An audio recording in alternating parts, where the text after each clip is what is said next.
Hello and welcome to the wonderful world of English language classroom. Learners of class 12, we are doing the first lesson from a supplementary reader Vistas, the third level. We have done the first lesson and this is the episode 2, part 2 of the third level, first lesson in the supplementary reader. Learners, with me is Amit, and of course, you will together revisit the story, understand better, recall, recapitulate whatever has been learnt in the first part, then interpret it further. So, Amit, we get into the story for deeper understanding. Let me tell the objectives lesson to the learners. Sure. Of course, the objectives are at the end of the lesson you will be able to understand the story better, interpret it in many layers, do the character sketch, how the characters are behaving and why and how they are behaving, and also you will extrapolate from the story the themes and the language used by the writer to bring in the emotions and ideas. That is what, fine. Okay, come on Amit, quickly let us recapitulate the story. So, you start with whatever we are, please. Sure. Hello friends. So, in the last episode we did a summary of this short story, the third level, and let us quickly recapitulate it. So, Charlie is a 31-year-old man who lives in New York. He says that he is an ordinary man dressing in gabardine suits like everyone. So, he does not feel that he is lost or unhappy, or he intends to say that everybody is lost and unhappy in New York or every big city. So, what happens is that one day he is going home to his wife Louisa, and he has to take a train from the second level, and he gets lost in the maze of the Grand Central Station, which he says is like the root of a tree. Mm-hmm. And so he gets into a tunnel and gets lost in it, and eventually he finds himself all alone where he can only hear the echoes of his own footsteps, and he finds himself at the third level. And then maybe now that you can tell something about the third level. At the third level, as he walks into the tunnel, then he hears only his footsteps and some strange noises. Then when he went, he get into the third level, which is actually not there. And which should not be there, because everybody feels that there is no third level, or nobody knows the third level to exist. Yes, but everybody in a way slips into it, maybe sometime. So, he found things appear to be in what he says 1890s, 90s, that is 19th century end. The gas light flickering and everything old antique things, and the man at the counter when he went to buy tickets, when he gives the today's money, 1950s money, he says that, are you trying to cheat me? Yeah. So, you can't go far away, kind of thing. Then he tells his psychiatrist friend that this is what is happening. The psychiatrist friend feels that Charlie is hallucinating in a way, he is unhappy, he wants to escape from reality. Then his wife is initially excited and later worried, and she tells him not to look for the third level. So, the third level is actually, he is in 1894, and he confirms it by looking at the newspaper The World, which has information about President Cleveland and railway strikes, which is not mentioned in the story, but just to add to the historical context, in 1894 there were lots of union strikes and army was called in to suppress the strike and so on and so forth. So, he believes that he has seen 1894 with his own eyes. So, he goes to the market and buys old money from the 19th century with his new money. So, he pays $300 and gets about $200 in return in old money, and he hopes to get back to the third level again and board a train to Galesburg, Illinois, where he spent his childhood, to escape from the city hustle and bustle. But after much trying, he cannot find the third level ever again. Meanwhile, his friend Sam disappears, and the narrator, who is Charlie himself, says that Sam is a city boy and he had gotten tired of the city, the hustle and the bustle and the daily grind, and he has probably escaped to the third level, that is 1894. Yeah, true. Then Charlie now looks into his stamp collection and the envelopes, and he finds one first day cover. Learners, we discussed in the part 1, first day cover is the new envelope Released, a new stamp released on an occasion, and people write their address and post to themselves. So, he finds a first day cover, but generally first in day his grandfather's collection. with in his grandfather's selection, generally first day cover has a blank paper, but here there is a letter written. The letter says, who is writing to whom? Sam is writing to Charlie. Then Sam is writing to the future Charlie. That was the Sam, in a way, was his grandfather. Later we found that the Sam is none but the psychiatrist's friend Sam. So, this is what the story. Then his wife also somehow believes, or with doubt, that third level exists, and Sam in the letter also writes, yes, there is a third level, I went there, I got the lemonade or something. So, this is what the story is, learners. We have just quickly recapitulated it for you. You read it, we believe that you must have read it. Now, let us take up some ideas, some of the activities to understand deeper the story. Okay. First of all, let me ask you, Amit, there are some twists in the story. Yeah. So, what are the twists in the story? Number 1. 2, can you cite from some other stories? Sure. So, what you just mentioned is the twist in the tale. That is the term that is used. Twist in the tale. T-A-L-E. It's of course a pun on T-A-I-L as well, like tales are twisted. So, a pun is a word which has a double meaning and is often used in literature. Shakespeare used it vehemently and very successfully. After that, lots of writers have used it. So, a twist in the tale. Here the twist in the tale is that Charlie keeps talking about two characters. Sam Wiener, the friend, who is not explored much, and psychiatrist who keeps thinking that it's his wish fulfillment, that he's hallucinating, that he's a split personality, and so on and so forth. Eventually, we get to learn that Sam, the friend, has escaped to 1894. In the end, we learn that Sam himself is the psychiatrist. And there's another twist in the tale. There's a double twist, Nathan, in this. What is that? The second twist is that the first cover should be a blank letter. It's not. So, a person writing to himself. And so, this is the grandfather writing to himself. So, the grandfather is also the friend in future. But the main shocking twist is that the friend is the psychiatrist. So, this is the psychiatrist who's been suggesting that Charlie is hallucinating.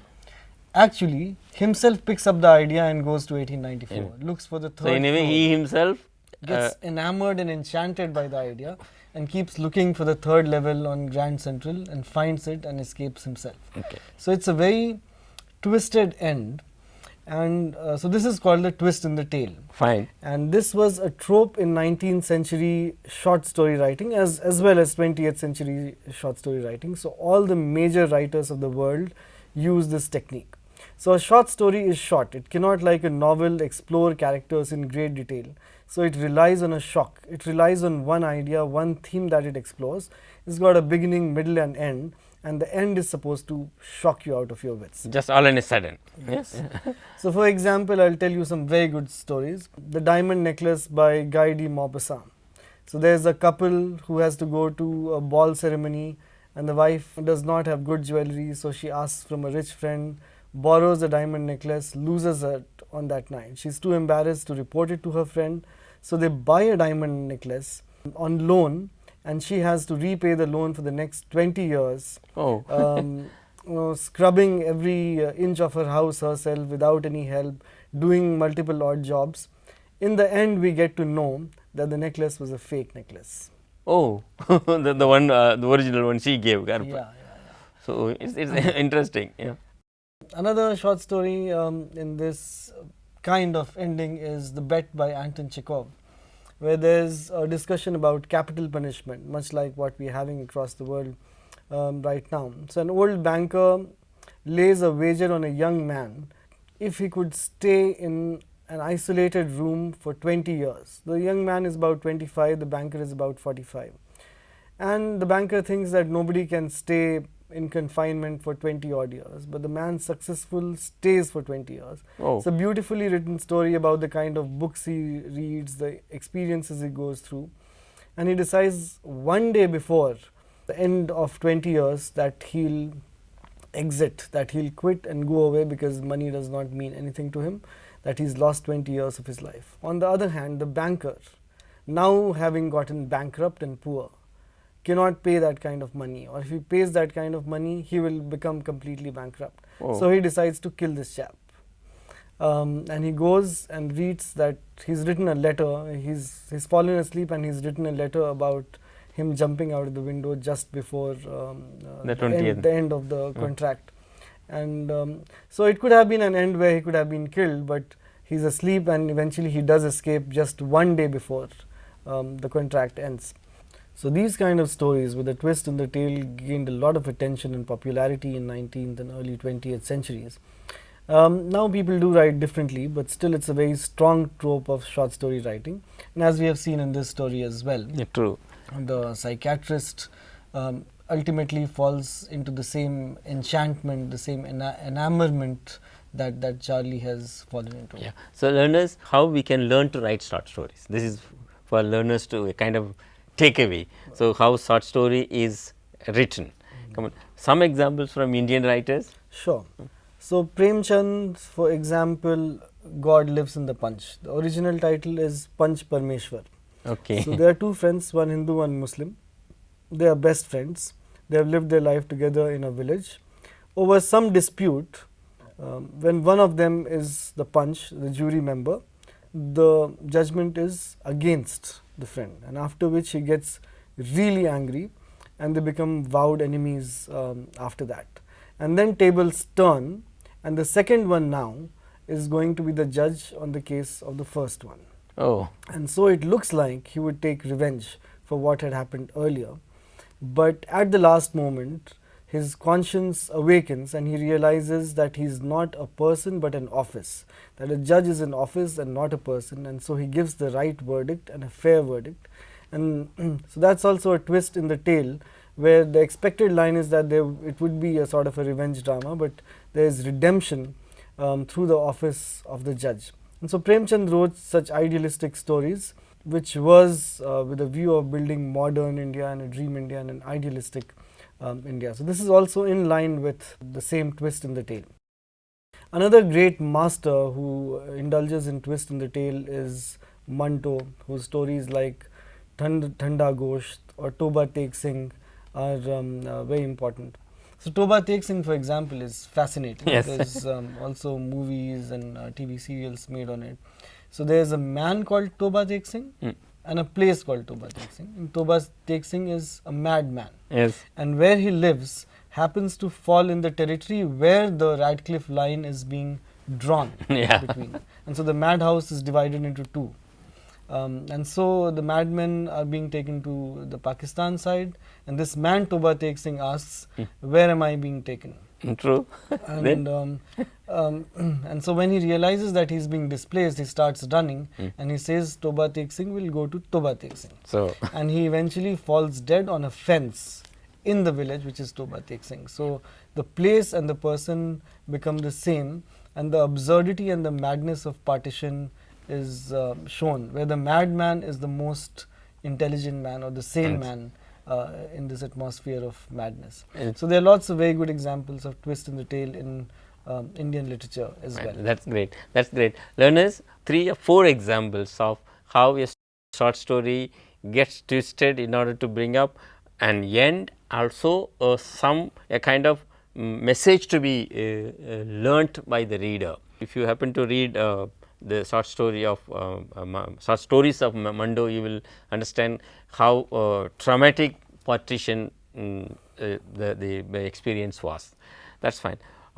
Thank you, Amit, for narrating those stories, as well as drawing the attention of learners towards how the twist can make the story very interesting. We are going to describe Charlie, his characteristics, his actions and his thinking, and why he is hallucinating, and how he goes back to past, and what are his dilemmas. Come on, Amit, let's do it. You do Charlie Sure. and his characteristics, and in a way describing the character of the Sure. person. So I think Charlie is an ordinary man of the 1950s America. And a youth, no, in 30s, 19. He is 31 years old. Yeah, he was youth, he was young, he's 31. At the same time, he's extraordinary while being ordinary. Okay, how do you say that? Because he lives in a world of fantasy. He actually goes to 1894, or he dreams of escaping an idyllic past.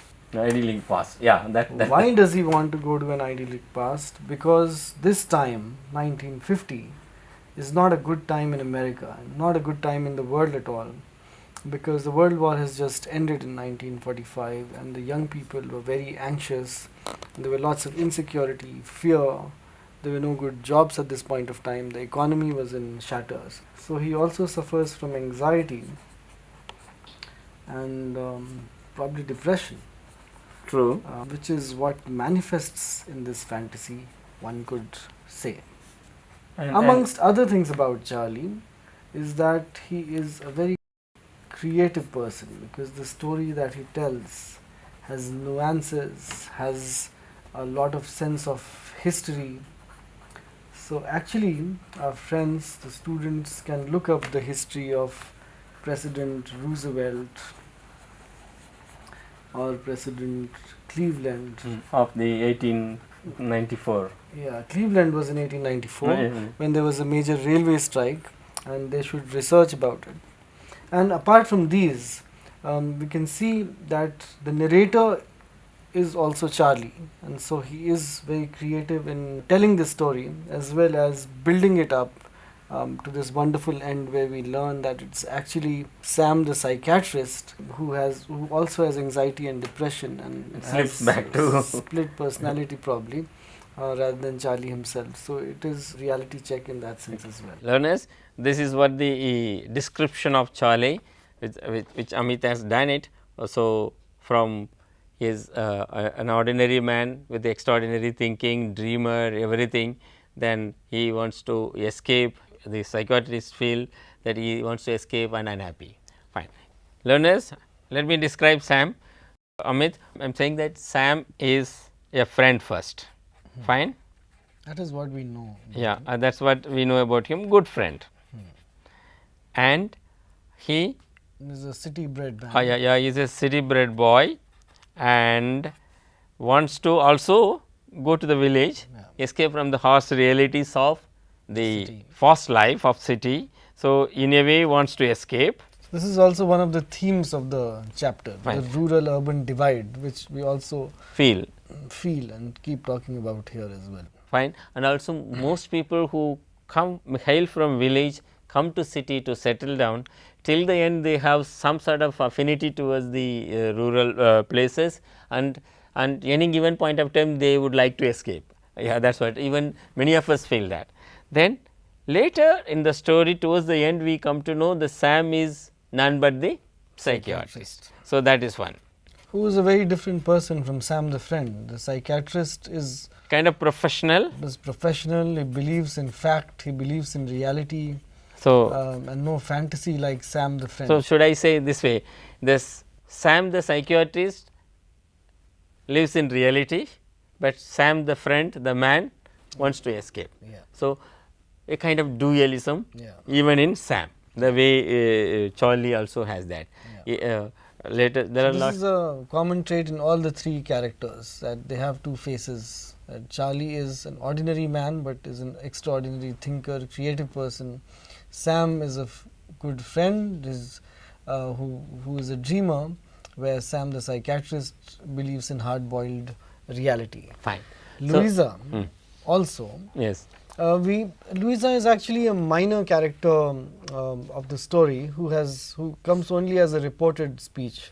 One never sees her. In fact, Sam is also a prop in the story, but Louisa is a very small prop in the story, in the sense that Charlie wants to go meet her and all these things happen. But she is initially excited. Later something changes in her. Yeah, yeah. Once she realizes that this could alter their lives, in the sense that if Sam is losing his mind, not paying attention to his daily work, his office, or And an ordinary wife. She is excited, we said. Then what else? Well, initially we see that she is also very grounded. Fine. In terms of a regular wife who has to earn a living, and so they have to lead a strugglesome life in New York City. Okay. So she has to be practically grounded. But she also shares the dream of escape along with Charlie, in the sense that she is excited about this third platform.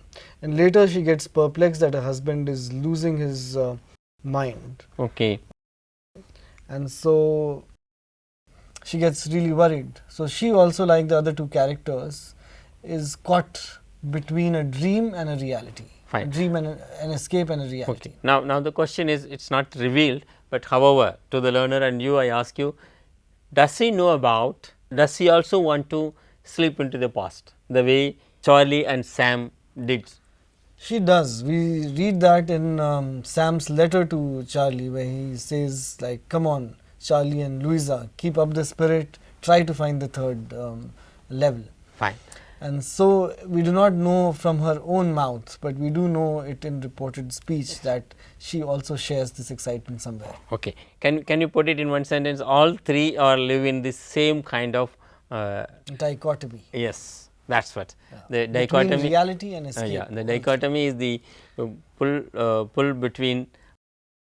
And so this is a metaphor for modern life itself. Okay. That we all are caught in this situation of an urban modernity and wanting to escape, and which is why we keep posting Facebook pictures of Himalayas and ocean and this and that of villages, but we want to inhabit the city. So to summarize the character traits of Louisa, she is an ordinary housewife who is grounded, but at the same time she also shares the dream of Charlie to escape, and so she is excited.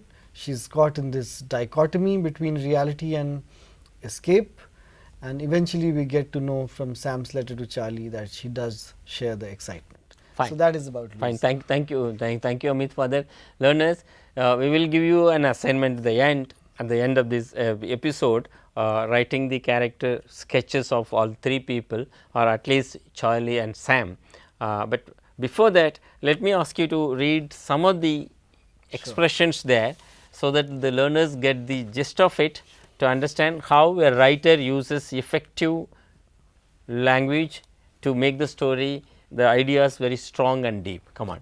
So I will read out some extracts where the beauty of this story is the brevity of language. True. So the lesser you speak, the more that is told. I will give examples and then come to the idea as well. So the story begins with, and a story must have a good beginning, that's for all aspiring creative writers.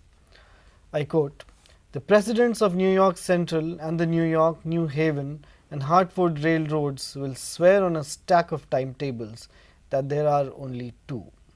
But I say there are three because I have been on the third level of the Grand Central Station."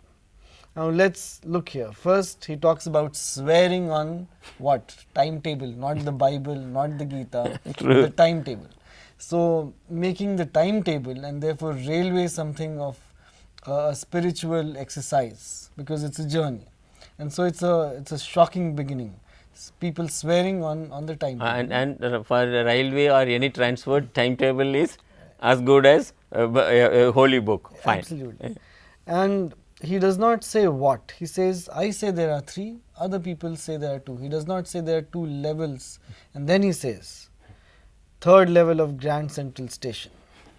And then, yes, I have taken the obvious step.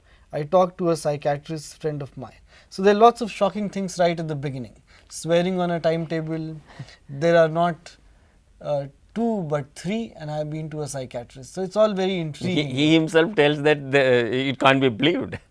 Yeah, and so he kind of pulls you into the story completely with this intriguing beginning, with this mysterious beginning. Fine. And so that is the hallmark of good writing. Good writing. To say things very briefly and leave something out. So which is called the iceberg effect. Oh, yeah, just give the 1/8 of what is actually to be known. The Oh. iceberg is only 1/8 visible above yeah. the most powerful line which kept reappearing in our discussion is, sometimes I think the Grand Central is growing like a tree, pushing out new corridors and staircases like roots. So you have heard of personification, where objects are personified, they're given the metaphor of human beings. But True. here it's the opposite. Here it's the metaphor of a tree root. So it's treeification, you know. yeah, true, like personification. Yeah. So there's a poem by Ben Jonson called The Noble Nature, where a person is compared with a tree, where the oak gives strength, but you cannot be like an oak because it can be dry and dead. So a man also has to be like tender, like a lily. So he does explore various facets of human personality in that. And similarly, here a city is the underworld of the city. The nether parts of a city are compared to a growing root. And so if you take the root metaphor, if the city is a tree with leaves, True. Its underground is the roots of that tree. In which the city lives actually. So the dark part of the city, the basement of the city, and which also is a metaphor for its nightlife, its criminal underbelly, and all other things what happen, what is not visible to normal people, is the root of the city, is also very important. That's so in a couple of lines, Jack Fenney has said so much about just New York City. read out the lines Sure. again. Yeah. Sometimes I think the Grand Central is growing like a tree, pushing out new corridors and staircases like roots. Fine. Thank you very much, learners. We have had a lot of discussion and reflections on the story. We are going to ask you to do some assignment as homework or schoolwork, whatever you call it. Write the character sketches of the two important characters in the story. One is Charlie. We have seen this kind of web he created, Amit created, and I created through the discussion. Sam, write this character sketches of these people, bringing in all those points. And also another assignment is the lot of things Amit talked about. We discussed on the story. What does the story convey? What is the theme of the story? So reflect on many points were brought in: urban rural life, how a modern human is pressurized, in tension with many things, but at the same time we are dreaming. We want to live in cities, but we love the village life. Nicely Amit brought out that. So all those, what would be the theme in today's context? Then another thing about we couldn't we could not discuss it. So it's about science fiction. So let me request Amit to say something about it. Then we'll close it. Come on. So this falls in the genre of science fiction, this story. And science fiction is a fascinating field which many writers have dabbled in. Ray Bradbury, George Orwell, famous novels like Animal Farm in 1984, Isaac Asimov's Foundation series. We have Jayant Narlikar, Indian writer, yeah. Indian writer, and one of my very good friends and writer, Sami Ahmed Khan, who wrote Aliens in Delhi. Oh. Yeah. So science fiction is a paradox. Science believes in fact, something that is proven and tested, and fiction is what is not fact. So we are saying, in effect, fact fiction. What is fact fiction? What is science fiction? This is a question I am throwing to you, which you can answer and send replies to us. We can also have a dedicated session about science fiction someday later as well. So thank you so much for being with us in this discussion over these 2 episodes, and thank you Meghnadhan. Thank you Amit. Learners, in order to understand how we can write the character sketches and the theme, here is a process which appears before you. Adopt that process. You jot down the ideas, make the outline, write the first draft, then revise it. It is not mechanical, in order to understand how a good write-up is developed. Thank you very much. Thank you Amit. We will meet you in the next lesson. Thank you. Thanks a lot, friends.